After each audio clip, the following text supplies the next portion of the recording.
Okay, we're here with Ellis Simons from Iron Hill Hot Rods, and you're out of Delaware. Newark, Delaware. Newark, Delaware. Is that northern Delaware? That's northern Delaware, Okay. where the University of Delaware is.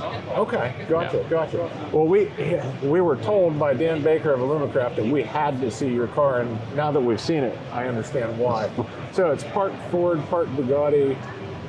A little bit of Bentley mixed in. Yeah, Yeah. and it's pretty unique. So I'm going to let you tell us about the car, because I'm sure there are a lot of stuff that we're going to miss. We've already seen a few things, but Okay. So it's a 32 3-window 32 Brookville body. Brookville body. Yes. Okay, and it's powered by A Merc Cruiser Marine motor, 220 cubic inches, 4-cylinder. right.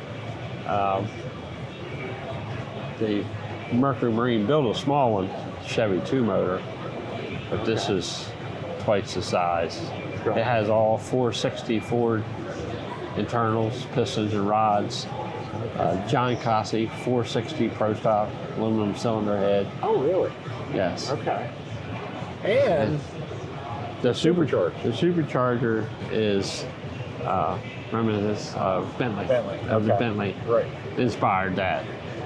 And then the rest of it was all started out with seeing that style motor at a marine engine building place. And I noticed it had a Ford head on it. So I asked the guy, tell me about this motor. He said, yeah, it's aluminum block, cast iron steel, 460 Ford head. And I took a picture of it and I sent it to Ross Myers, who I built the car for. And I said, how about this for a hot rod motor? Not necessarily meaning this, Right. just how about this for a hot rod motor? He said, yeah, for 32, we'll make it look like a Bugatti. So that I ran with it. Well, you sure did. And you are the one that does. Dan says you actually work out of a 2-car garage. It's a 28 by 38 garage. Okay. Yeah. And you're a Heat and one-man air show. conditioning. Yep. Yeah. And you do all the work. You do some of the machining. and Yes, everything? conventional mill, conventional lathe, roller, bead roller, English wheel, and a plunging hammer, and just so it's kind of basic. So you're the Cool. real deal. I try to be. Yeah. Yeah. Try to stay relevant. Well, you are that. Yeah. So tell us a little bit about some of the details of the car that make this car really unique. Yeah. Well, the Bugatti wheels were built by EVOD out in Encinitas, California. Yeah. And beautiful. The guy that did some design artwork for us, Eric Black, he had drawn these up on the artwork, and then I made him the go-to guy to go for the people who was going to machine the wheels. So he dictated exactly how they were going to be made. A Bugatti wheel is the brake drum.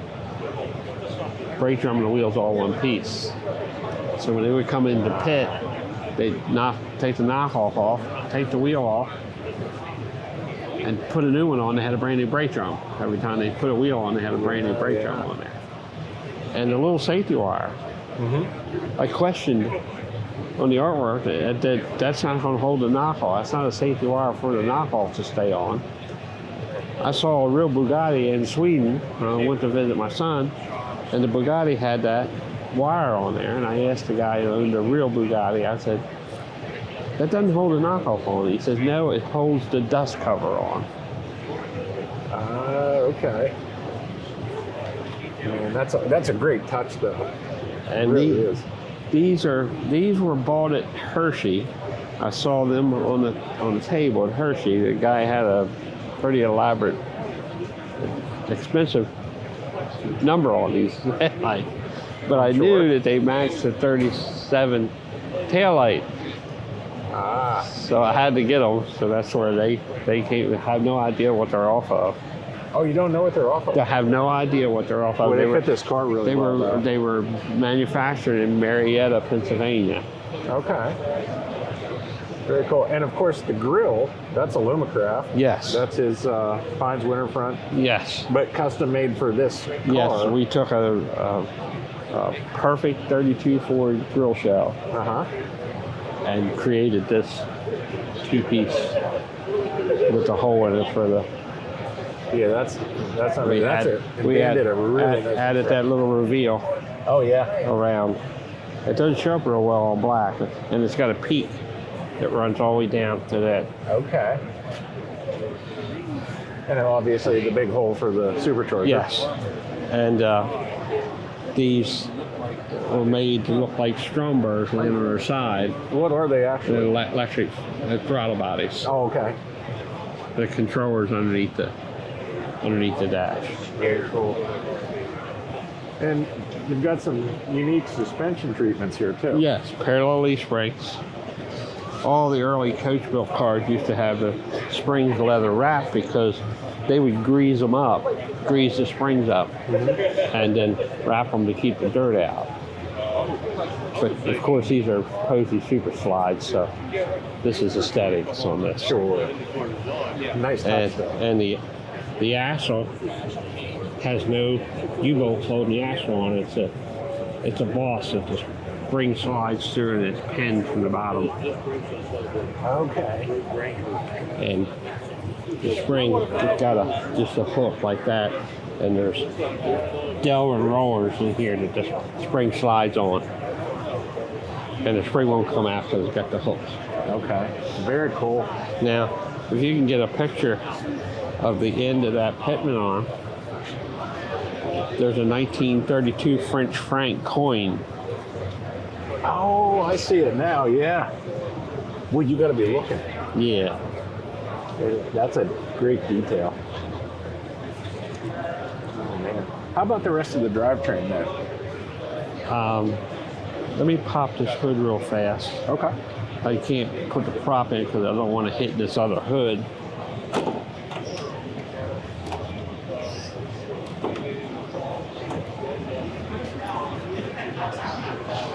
That's the noise side. Oh man. And if you take note, look at the adjuster for the belt adjuster. It's a little rack and pinion right there on that. See the little rack and pinion right here? Oh, okay. That's how you adjust the tension on the belt. Well, that's unique. Boy, that is beautiful. And a good shot of the valve cover is right through there. Right through the hood opening there.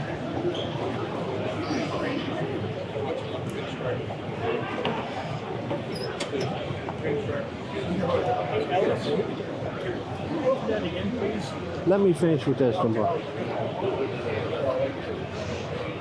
Yeah.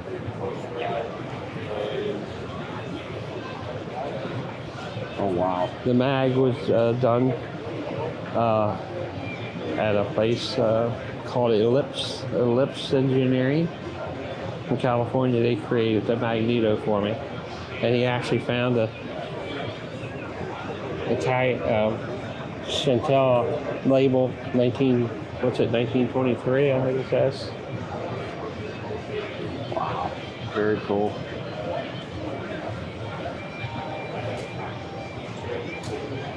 I mean, there was some serious polishing that went on there.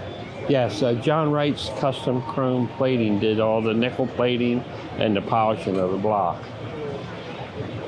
Man.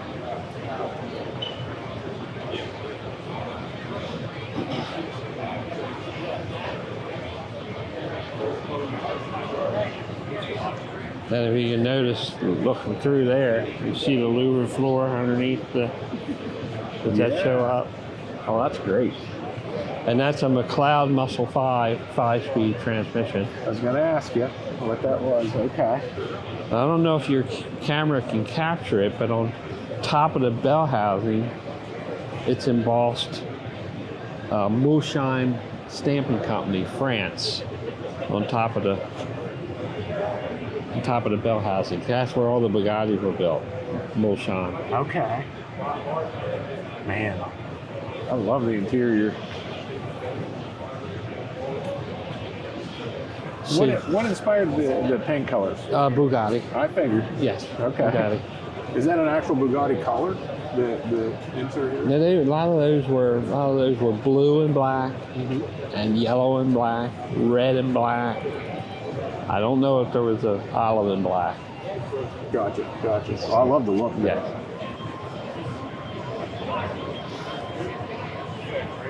Oh man, so well done. And how long ago did you finish this car? I finished it in January of this year. Right. To go to the compete for the Schleinecker at the Grand National Road Show. Yeah.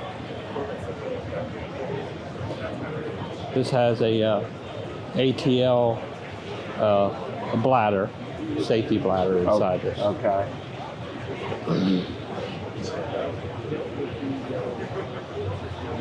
I'll let Mike catch up with us here. Yeah. Trying to capture all the detail.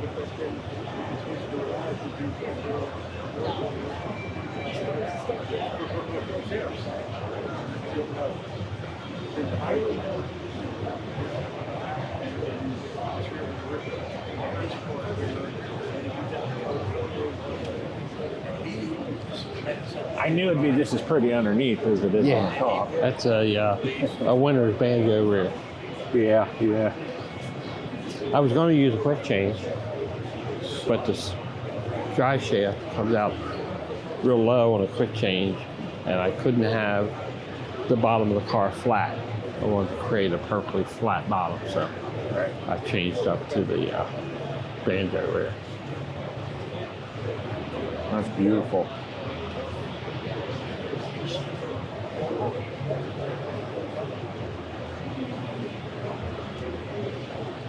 Here's one of my favorite little detail pieces is this little teardrop that holds the taillights to the... Very nice. Wow. It's unbelievable.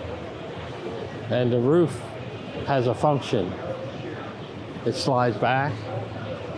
If the car was ever driven on the street and got hit in the back and the doors wouldn't open, you can't get your body through this radical shot. Yeah. So that slides back.